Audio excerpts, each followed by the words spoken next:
Good morning, Mets fans, and happy Friday. It has been well over a week since my last recording, but you are here today, and so am I, and we are live with Driving with Mr. Met.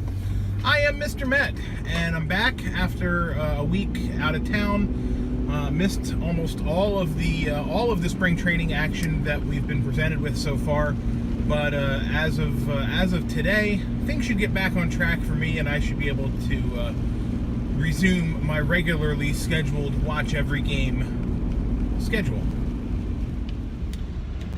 As I mentioned, I was away for over a week, and it's weird, when it's not baseball season and I'm gone, I don't seem to really miss it. But man, I was really upset to have missed so many of the innings of the spring training games over the last week. Last Friday things kicked off, and I've watched a combined total so far in the five or six games, whatever it's been. I've watched a total maybe like 9 innings, which is just weird for me. And it's weird to not be able to sit and watch Matt Harvey and think about what Matt Harvey looked like, and read about how Noah Syndergaard was reaching triple digits with his fastball,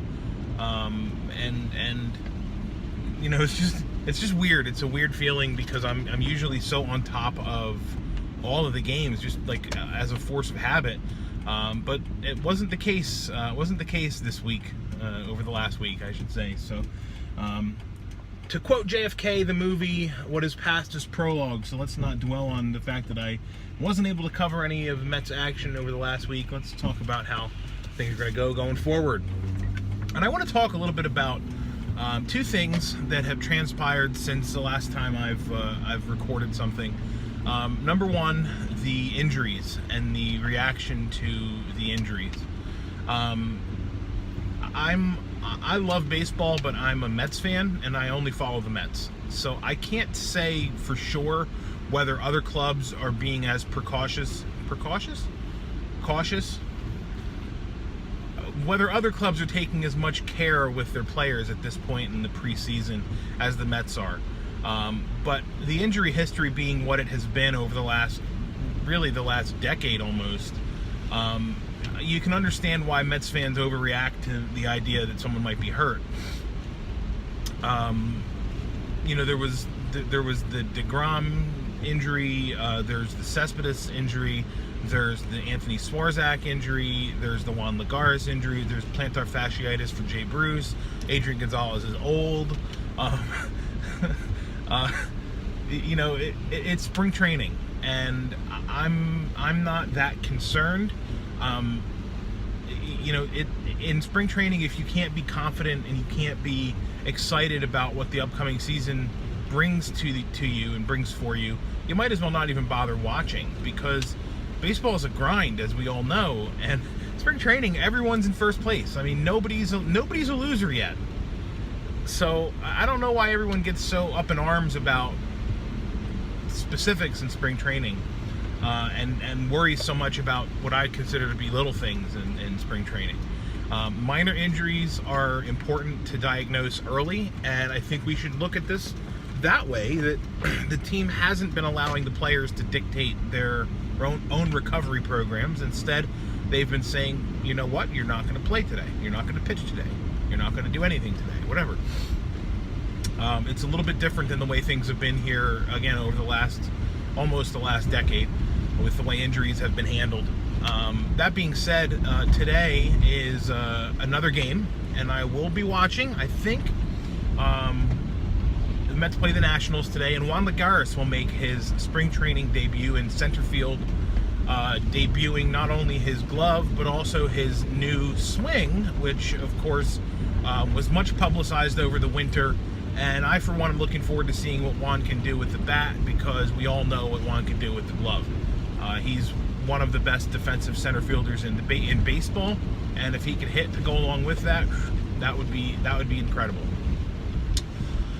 The other thing I want to talk a little bit, just a tiny bit about, as we get back together here, is the idea of pace of play, and some of the ideas that have come about to improve pace of play. And I've heard a lot of different ones, and the mound visit thing, and there's the talks about the pitch clock and all that other stuff. The whole idea and the whole reasoning behind this pace of play initiative is to, quote, make baseball more exciting. And along those lines, I don't know who floated this idea, but I want to find out who they are, and I want to punch them. Someone floated the idea of, in the 9th inning, if the home team is trailing, they can send anybody they want up to bat. Doesn't matter who it is. Doesn't matter if he made out in the 8th inning. They can send him up to bat no matter what. And that just makes me so angry to hear that someone is thinking about that and has enough clout for that to be reported as a possibility. If this rule is even moderately considered, it isn't laughed off the table, I don't know what's happening in the game of baseball. Purists of the sport and lovers of the sport look at it and say, stop messing around with baseball. There's nothing wrong with this game. It is a perfect game. And it really is, in my opinion. But as I told a coworker yesterday, I would never force someone to sit down and watch a baseball game. It's not for everybody. So I get it. I get why people don't like baseball. But, you look at the things that the NBA has done. You look at the things that the NFL has done to make their games more exciting. There's a big difference between a baseball game, a football game, or a basketball game, or a hockey game. The big difference is that those games are timed games. There is a point at which the clock runs out and the game is over.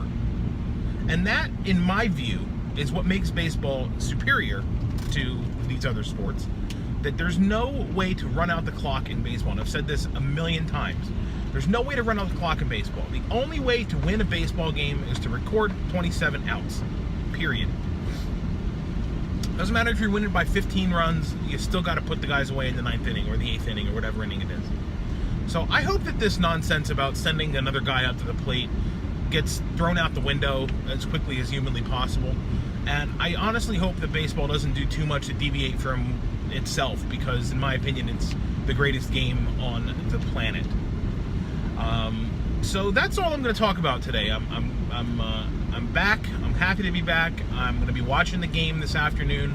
I should have some time tomorrow morning to record a video recapping today's game and chatting a little bit more about some of the other stuff that I've missed over the last week or so. So until then, I appreciate your watching the video. Sorry again for the delay in between videos, but as always, follow me on Twitter at Mr_Met. And a week into spring training, I'm going to say it, let's go Mets.